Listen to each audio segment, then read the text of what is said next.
You have discussion. Go right ahead. Yes. Motion to overrule the chair, not debatable. Yeah, it's debatable. It's not in our food and water. It is debatable. Yes, ma'am. Go ahead. Briefly, yesterday we presented a credentials challenge based on just a couple of salient points that I'd like everybody here to be aware of. First of all, the call for the convention according to Rule 1 was to be issued by October 1st, 2007. And there's a reason for that, and that's because within the call, the date to become a Republican is listed, and that's the only place it's listed. I'm a lawyer, and every place you look to find out when you can change your party affiliation to participate is a month before primary. So there's a lot of young people that want us to become Republicans, part of your party, part of our party. Many of them are here today, and they desperately try to do that. But because the rules were not promulgated or issued, no one knew about the November 30th date. Because the announcement from the Republican Party as to when the convention was going to be held and as to how you could become a Republican to participate was not issued until Mr. Hillary sent a press release on December 19th, which was 3 weeks after the deadline to become a Republican. So this party lost thousands of young people and people my age who have been discouraged with the Republican Party's big government, big spending approach for the past 10 years. So I just wanted to point that out because it's a violation of the rules and really frankly it's a good law court and had the whole thing thrown out. Instead, we filed a credentials challenge within your rules. Rule 4 says that within 72 hours of the convention, you have to go to the caucus, you have to file a written challenge, which we did. And we brought our challenge to the credentials committee, and these are the points of the challenge we resolved on. First was the one that I just told you about the call.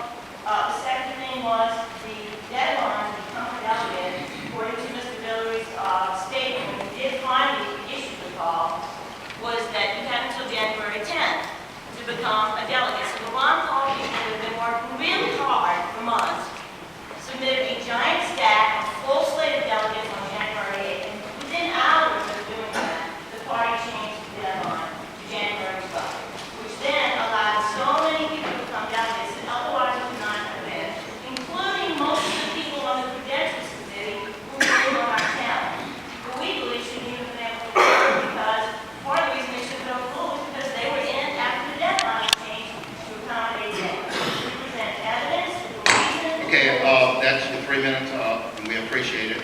Thank you. And I'd like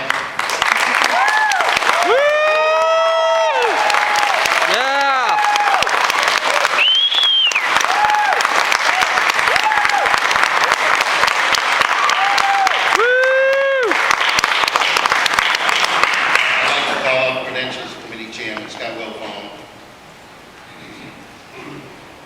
Thank you, Mr. Chairman. I did not seek to go into the details of the committee report from yesterday, but since we have discussion, I will try to briefly relay to you what went on in the committee.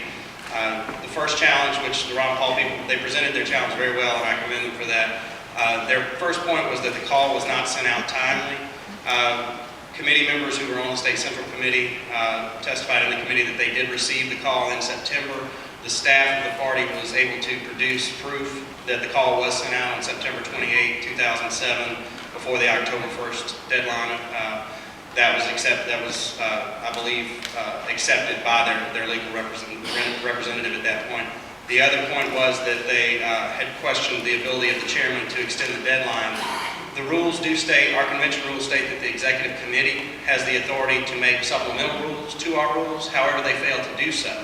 The Republican Party of Louisiana was tasked with conducting the caucuses, and in referencing the Republican Party bylaws, the chairman is responsible for the day-to-day activity and the conduct of the Republican Party of Louisiana. Therefore, it would have been absurd to conclude that no one had authority to set a deadline. Therefore, the chairman did set the deadline for January 10th. He subsequently extended that to January 12th, which the committee felt was within his authority to do so. The other items that the Ron Paul campaign brought up were challenges to the counting process and the provisional ballots.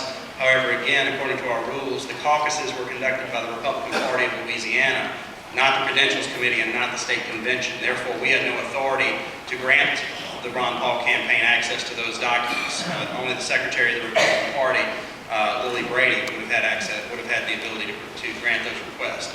Therefore, we took those items one by one. I believe the committee gave the Ron Paul campaign every opportunity to be heard. However, it was the sense of the committee that there was an answer to each of the points of the challenge. As I said, the call was issued timely.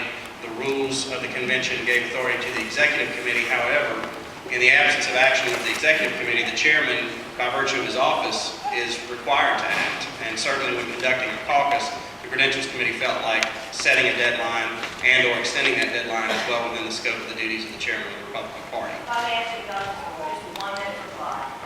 No, I'm sorry, I moved on. You get to talk one person. There was another person who would like to speak? Yes. Go ahead. I just want to say that the call was issued so that everybody here knows, only to 200 members of the state central committee. The website said nothing. The Robert's Rules of Order said the call has to be issued to all members of the party. That doesn't mean you have to send a letter to everybody, but it means that if we have rules, the rules are to govern members of the party, and they were not posted anywhere. For somebody in our group to say they were non-usable. So, if we're not available, that does not constitute a call legally.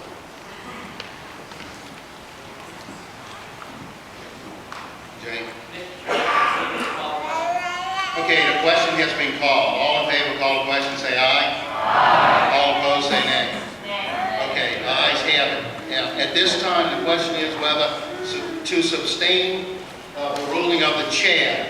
If you agree with my ruling that we accept the committee report as it was made, then say aye. If you agree with a lady who would like to overrule me, then say nay. So all in favor of sustaining the chair, say aye. Aye. All opposed, say nay. Nay. The ayes have it. Okay, we accept the report for our, yes. What's that? No, not the rules, the motion of this motion, sustaining the chair. So we vote on that. We have to vote on the motion that Scott made. Yeah, we have not voted on that yet. Okay, we have a motion on the floor, and that's to accept the Credentials Committee report. The Credentials Committee report, we'll let Scott repeat that again as stated with the delegates and all. Scott. Yes, Mr. Chairman, the report of the Credentials Committee includes the previous information that I spoke of, and the actual list of delegates and alternates, which I trust every delegate and alternate has received a copy of. This is the report of the Credentials Committee. I move that these delegates and alternates be accepted as a report of the Credentials Committee. Okay, the motion has been made and seconded. All in favor of the motion say aye. Aye. All opposed say nay. Nay. The ayes have it. At this time, I'd like to call up John Guggenheim. John is clerk of court in Jefferson Parish, and for the purpose of swearing in all our delegates. I'd like to ask